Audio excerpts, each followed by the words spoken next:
If you are a business owner or a recruitment manager in Canada, watching this video will help you understand some of your obligations when you hire temporary foreign workers. And if you're an employee or a temporary foreign worker, you'll learn about your rights in Canada. Hiring temporary foreign workers can provide numerous benefits to Canadian employers, but it also comes with a set of serious responsibilities and obligations. And in the event of a violation, the employer may have to pay penalties up to $100,000 per violation to a maximum of $1 million per year. Wow, that's a lot of money. The employers may also receive a temporary or a permanent ban from the Temporary Foreign Worker Program and the International Mobility Program. Their previously issued LMIAs may be suspended and their business's name and address may be published on IRCC's website along with the details of the violation and the consequences, which of course can be very embarrassing and damaging for your business. Nobody would ever do business with us again. In case this is your first time here, my name is Rashid Ali. I'm a regulated Canadian immigration consultant from Canada, and in this channel I share information about Canadian visas, immigration and citizenship. None of the information shared here is legal advice. But please, don't sue us. The list of obligations that I'll be sharing today is not an exhaustive list and the law may change from time to time. So this information should not be construed as legal advice. To discuss your requirements and your case, we can schedule a consultation. I'll share the link in the description or please contact me using the email above. I'm assuming you already know the difference between the Temporary Foreign Worker Program and the International Mobility Program. How did you get so smart? Here's a quick recap. The Temporary Foreign Worker Program requires that the employer goes through the process of an LMIA or a Labor Market Impact Assessment approval before the employer can offer a job to an employee outside of Canada, so that employee can then apply for a work permit. Paperwork. Red tape. Whereas the International Mobility Program is an LMIA exempt program. So I'll skip some of the basic stuff about LMIAs, but do keep in mind that you must save all documentation related to the whole process for a period of 6 years. So here are some of the key obligations. The reference of these obligations is the Canadian Immigration and Refugee Protection Regulations, sections 209.1 and 209.2. Firstly, the employer must be actively engaged in business in respect of which they made the job offer. Secondly, the employer must comply with the federal or provincial employment laws. This also includes the laws related to the services of the third party they utilized. For example, if the recruiter is required to be licensed in the employer's province, they must use a licensed recruiter only. If the employer is using an immigration consultant, they must be licensed by the College of Citizenship and Immigration Consultants of Canada, like I am, for example. You're a professional. I'm a professional. Another obligation is that the employer must give the employee a signed copy of the employment agreement as well as the copy of Canadian government's official documents about the rights of foreign workers in Canada. Both of these documents should be given to the employee before or on their first day of work. And here's a very important point. The employer cannot recover the recruitment fee, the cost of LMIA advertisement or the LMIA application either directly or indirectly from the temporary foreign worker. You heard me.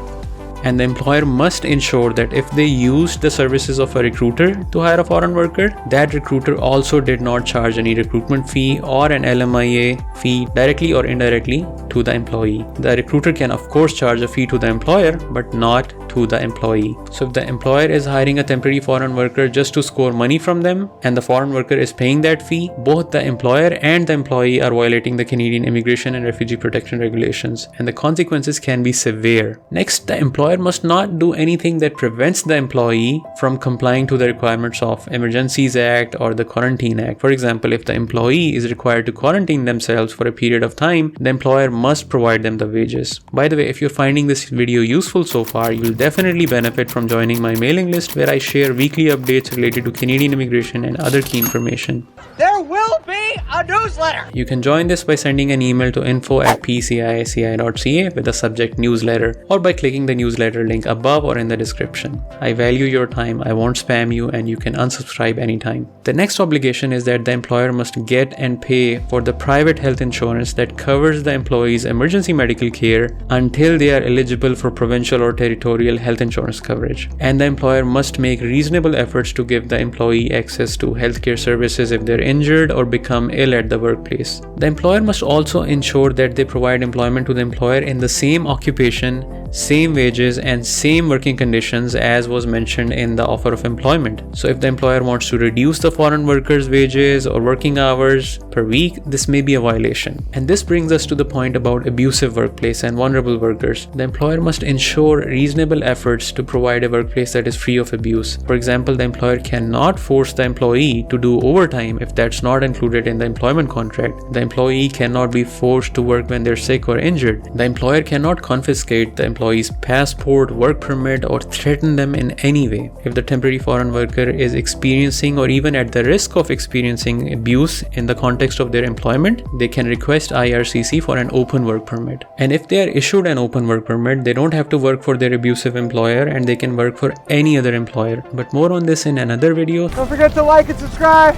And turn on the notifications if you'd like to learn more. From an employer's perspective, if an employee claims abuse and applies for an open work permit and the application is approved by IRCC, there are great chances that the employer will have to go through a compliance audit. And the next obligation is regarding, you guessed it, the employer compliance audit. If an employer is chosen for an employer compliance audit, they must be ready to report at the specified time and place to answer questions and provide any documents that are requested. The inspector may enter their office premises with a few exceptions. For example, if the office is a private dwelling and it's not a home support worker or home child care provider employer, the inspector may record audio or video and they can even request access to the employer's computer and other digital devices. So these were some of the main obligations. This is not an exhaustive list. If you want to receive the checklist of all obligations an employer has while hiring a temporary foreign worker, or if you'd like to review the summary that I've prepared of all the reasons for which an employer was fined or banned for non-compliance in the past, you can send an email to info@pcici.ca and I'll also try to put a link in the description so you can download it directly. If you are an employer who needs help with an LMIA or LMIA exempt program or a work permit,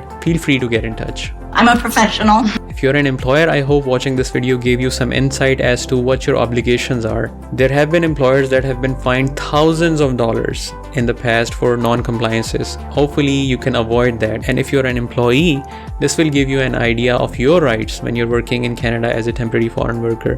Thank you so much and have a great day.